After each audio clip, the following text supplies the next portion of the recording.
Howdy ho, good neighbors.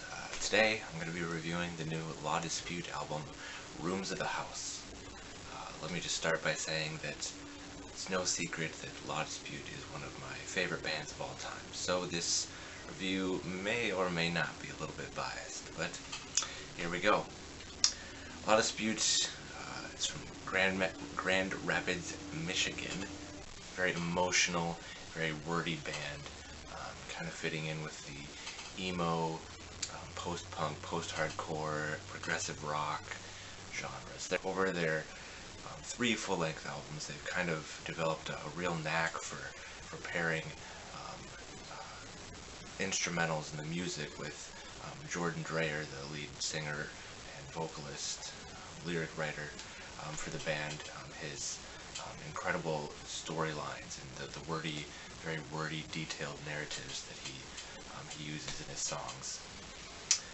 Their last full-length album, Wildlife, is one of my favorite albums of all time.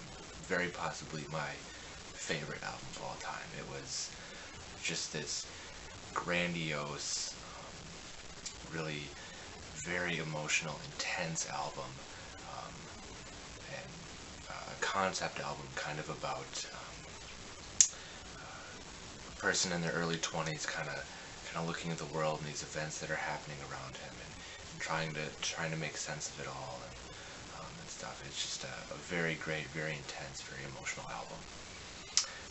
On this album, Rooms in the House, the storyline kind of follows this dissolving relationship, and in the latter part of the album gets into kind of the aftermath of this broken relationship and these two people that fall out of love.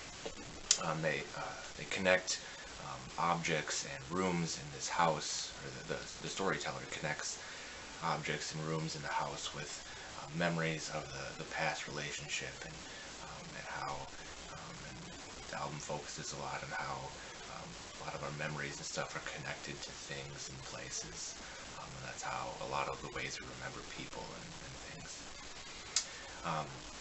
By comparison, this album is a lot shorter than their previous full lengths, and the songs are a lot shorter individually as well. The songs don't develop and evolve as much. La Dispute on their previous albums kind of made their mark by creating instrumentals that are developed and are grandiose and kind of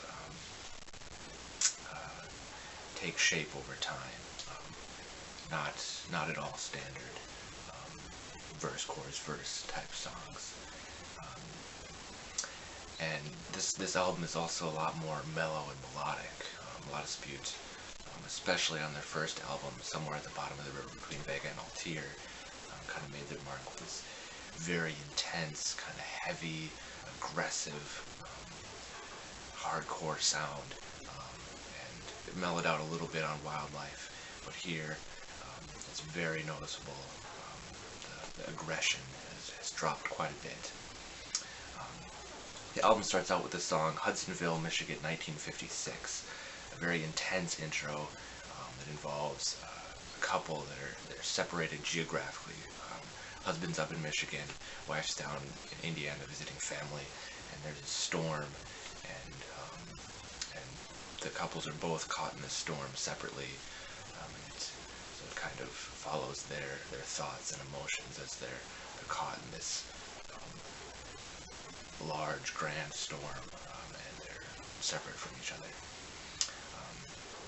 And then the album kind of follows this relationship, and the male narrator, and how he kind of views the relationship as dissolving from the inside. And the song Scenes from Highways 1981/2009 is kind of a point where that's very obvious.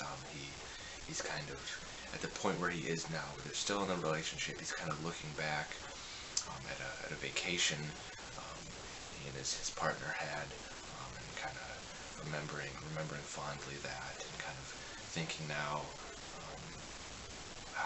where they are now, and kind of how things aren't as good as they were. The song for Mayor and Splitsville is an interesting track for La Dispute. It's very catchy and a lot more straightforward instrumentally. Like I said, La Dispute doesn't really create many catchy, straightforward songs. It was very interesting at first, and I didn't like it at first, but it grew on me, and it does, towards the end of the song, it does get more La Dispute-esque, and that song again is kind of focusing on the failing relationship again, and it kind of mentions at the beginning of the song how in his childhood all these things that adults used to say to him as a kid kind of alluded to this failing relationship and how relationships often fail and don't work out. And he's kind of struggling with that and struggling with how people seem so cynical about relationships and stuff. The song 35, which is about the collapse of the 35W bridge in Minnesota. Being from Minnesota, that's an event I remember very vividly. More so vividly than I remember 9/11. 35W is a main highway through Minneapolis, and the bridge over the Mississippi River collapsed during rush hour, and it was a huge disaster. And this song and that story seems to be kind of one of the main focal points and main stories of the album. The story is referenced in many other songs, and it kind of pairs the collapse of the bridge and that event with the final collapse of this relationship, and how the narrator kind of remembers that and saw that event, watching it on his television in his living room, and kind of how he finally started to realize that the relationship had collapsed and was destroyed. And then immediately after that, the song Stay Happy There is probably one of the most intense, aggressive songs on the album.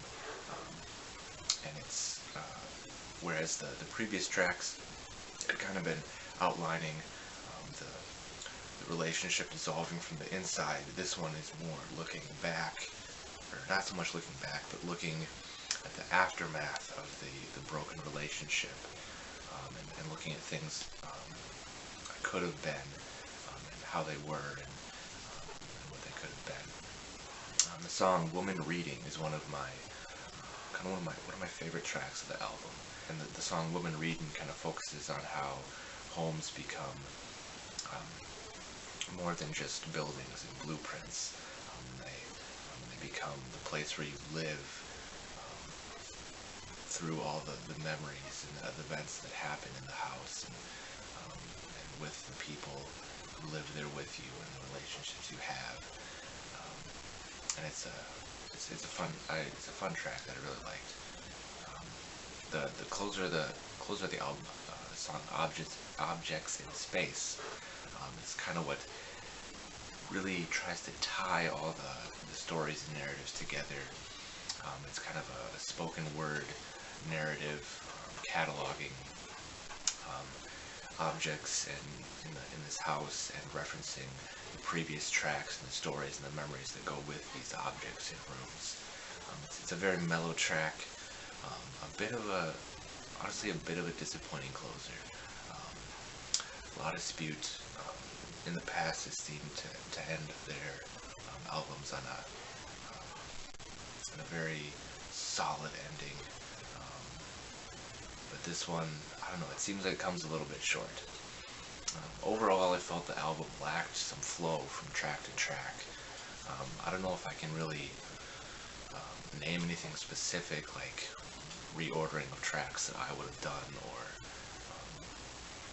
anything specific other than I thought the closer wasn't quite as intense and final as it could have been. But I thought it lacked a little bit of flow, which is again another thing that La Dispute on their previous albums has been really great at, is a solid flowing album.